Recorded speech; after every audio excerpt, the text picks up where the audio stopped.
Sir, പലപ്പോഴും റഹീമിന്റെ English വളരെ വിവാദം സൃഷ്ടിച്ചിട്ടുണ്ട്, വാർത്തകളിൽ നിറഞ്ഞിട്ടുണ്ട്.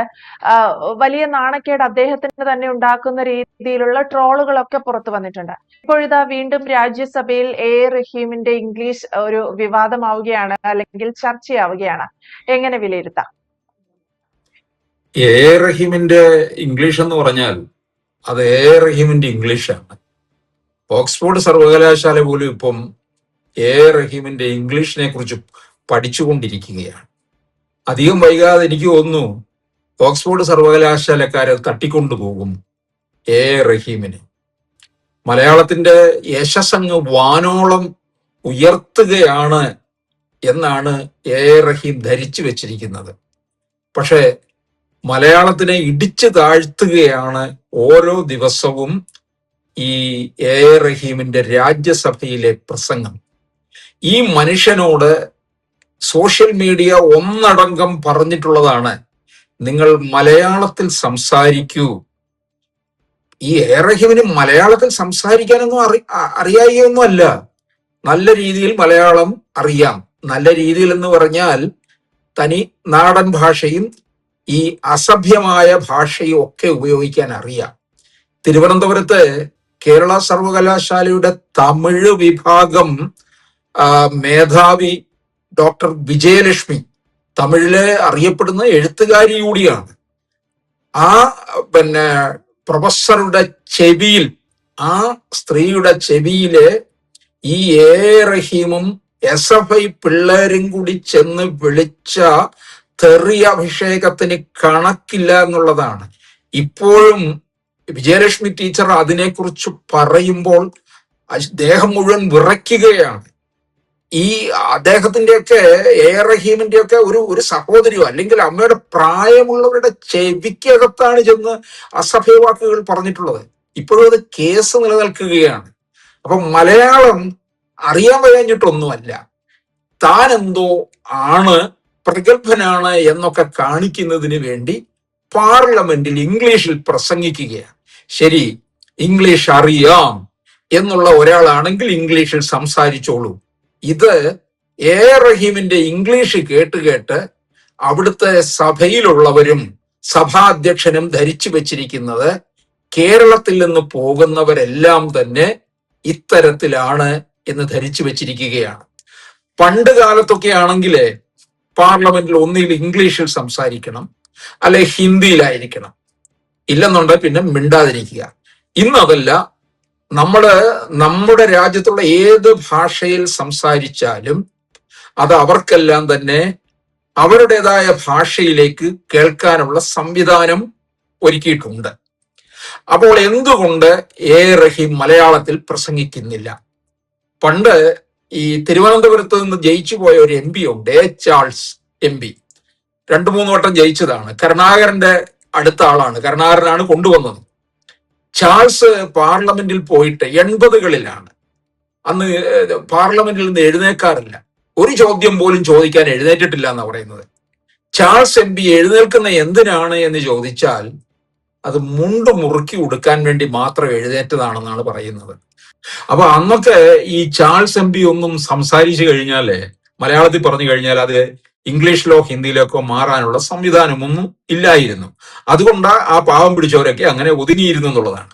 അപ്പൊ ചാൾസ് MP പറ്റി നമ്മൾ ഇങ്ങനെ പറയുന്നുണ്ട്, മുണ്ട് മുറുക്കി ഉടുക്കാൻ വേണ്ടി മാത്രമാണ് പാർലമെന്റിൽ എഴുന്നേറ്റിട്ടുള്ളത് എന്നാണ് പൊതുവെ പറഞ്ഞിട്ടുള്ള തമാശ.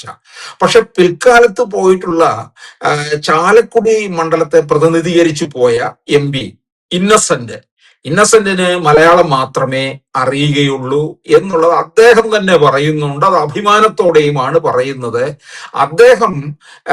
അദ്ദേഹത്തിന് പിന്നെ മുണ്ട് മുറുക്കി ഉടുക്കാൻ വേണ്ടിയിട്ട് പാർലമെന്റിൽ എഴുന്നേൽക്കേണ്ട ആവശ്യം വന്നിട്ടില്ല. കാരണം അദ്ദേഹം പാൻസ് ഇട്ടുകൊണ്ടാണ് പോയത്. പക്ഷെ 1-2 തവണ അദ്ദേഹം എഴുന്നേറ്റ് നിന്ന് അങ്ങ് മലയാളത്തിൽ അറിഞ്ഞങ്ങ് പ്രസംഗിച്ചു എന്നുള്ളതാണ്. പ്രത്യേകിച്ച് ഇന്നസെന്റ് അല്ലേ, ഇന്നസെന്റ് പറയുമ്പോൾ തന്നെ അത് കേൾക്കാനും ബഹുരസമായിരിക്കും. പാർലമെന്റിൽ മുഴുവൻ അദ്ദേഹത്തെ എല്ലാവരും ശ്രദ്ധിച്ചു എന്നുള്ളതാണ്. ഇന്നസെന്റിന്റെ ഒരു താരപരിവേഷവും ഉണ്ട്. അദ്ദേഹത്തിന്റെ ഈ മലയാളത്തിൽ അങ്ങ് കത്തിക്കേറി കഴിഞ്ഞപ്പോൾ അത് സഭയിൽ എല്ലാവർക്കും ഇഷ്ടപ്പെടുകയും ചെയ്തു. അപ്പോൾ എന്തുകൊണ്ട് റഹീമിന് അത് ഉപയോഗിച്ചുകൂടാ? ഈ ചിലർക്ക് ഈ ഇത്തരത്തിലുള്ള ഈ ചില പൊട്ട ബുദ്ധികളുണ്ട്. അക്കൂട്ടത്തിലുള്ള ഒരാളാണ് ഈ എ റഹീം. ഒരു കാര്യം നമ്മൾ ഓർക്കണം, കേരളത്തിൽ നിന്ന് പോയിട്ടുള്ള മികച്ച പാർലമെന്റേറിയന്മാരുണ്ടായിരുന്നു.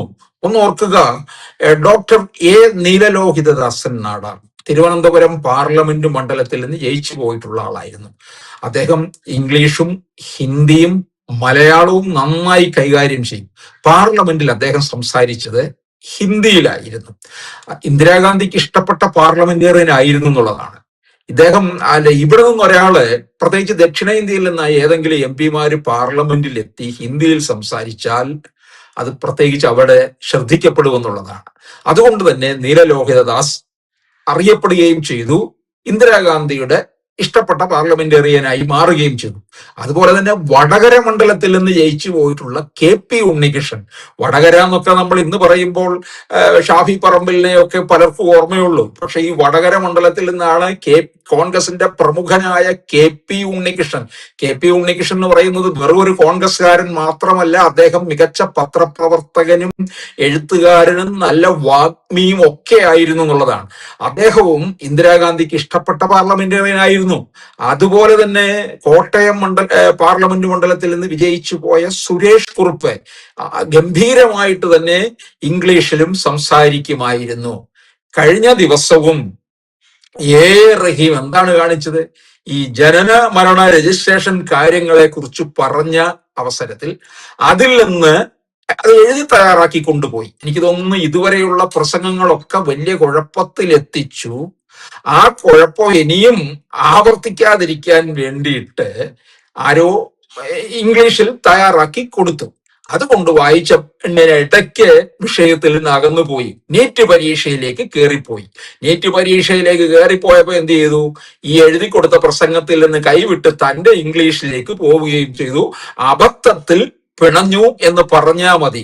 ഈ അബദ്ധത്തിൽ പിണയുക എന്നുള്ളത് റഹീമിന്റെ രക്തത്തിൽ അലിഞ്ഞു ചേർന്നിരിക്കുന്ന ഒരു കാര്യമാണ്. അങ്ങനെ അബദ്ധത്തിൽ പിണയുമ്പോൾ എന്താണ് സംഭവിക്കുന്നത്?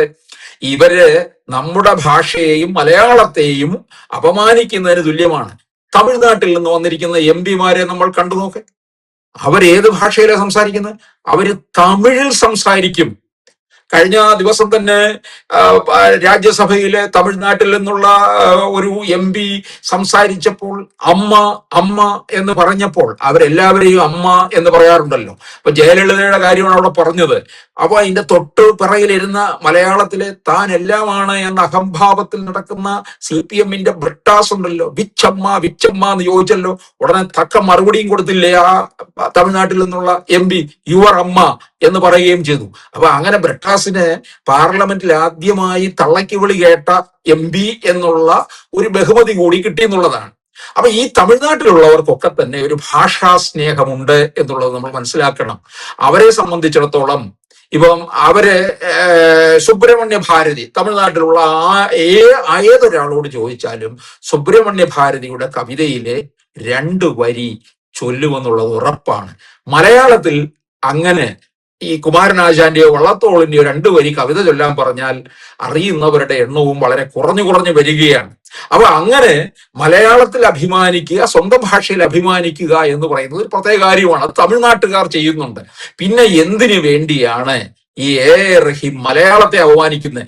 റഹീം എങ്ങനെയോ ആയിപ്പോക്കട്ടെ, അതിനകത്ത് നമുക്ക് യാതൊരു വിരോധവും ഇല്ല. കാരണം അദ്ദേഹത്തിന്റെ പഠിച്ചു വന്ന സ്കൂള് SFIയും DYFIയുമാണ്. DYFI എന്ന് പറയുന്ന ആഗോള സംഘടനയിലെ മൂപ്പിലാനാണ് അദ്ദേഹം. DYFI എന്ന് പറഞ്ഞാൽ യൂത്ത് ഫെഡറേഷനാണ്. അതിൽ നിന്ന് വന്നിരിക്കുന്ന മൂപ്പിലാണ് എന്നുള്ളത് ഓർക്കുക. അപ്പൊ അദ്ദേഹം നമ്മളെ അപമാനിക്കാൻ വേണ്ടിയാണ് പാർലമെന്റിൽ, അവിടെ രാജ്യസഭാ സ്പീക്കറിൽ നിന്നൊക്കെ വേണ്ട തരത്തിൽ ഇദ്ദേഹത്തിന് കിട്ടുകയും ചെയ്തു. ഒരു തവണ ഇങ്ങനെ ഇംഗ്ലീഷിൽ പ്രസംഗിച്ച് കയറി വന്ന അവസരത്തിലാണ് കൈവിട്ടുപോയി. പിന്നെ ഒന്നും പറയാൻ അറിയാതെ വന്നു കഴിഞ്ഞപ്പോൾ ഇദ്ദേഹം എന്താണ് ചെയ്തത്? ഉടനെ ചില കവിതയിലെ വരികളൊക്കെ അങ്ങോട്ട് കോട്ട് ചെയ്യാൻ തുടങ്ങുകയാണ് രക്ഷപ്പെടാൻ വേണ്ടിയിട്ട്. അപ്പൊ മലയാളത്തെ അപമാനിക്കുക കേരളത്തെ അപമാനിക്കുക എന്നുള്ളതാണ് എ റഹീം ചെയ്തുകൊണ്ടിരിക്കുന്നത്. എന്തായാലും റഹീമിന്റെ ഈ CPM-ലെ അവസാനത്തെ ഒരു MP ആണ് എന്നുള്ളത് ഉറപ്പായ കാര്യമാണ്. ജോൺ ബ്രിട്ടാസും അതുപോലെ തന്നെ എ റഹീം ഒക്കെ തന്നെ. അപ്പൊ ഇത്തരത്തിലുള്ള ഇംഗ്ലീഷിലൂടെ എന്തായാലും റഹീമിനെ ഓക്സ്ഫോർഡ് സർവകലാശാല തട്ടിക്കൊണ്ടുപോകും എന്നുള്ളത് ഉറപ്പായി തീർന്നിരിക്കുകയാണ്.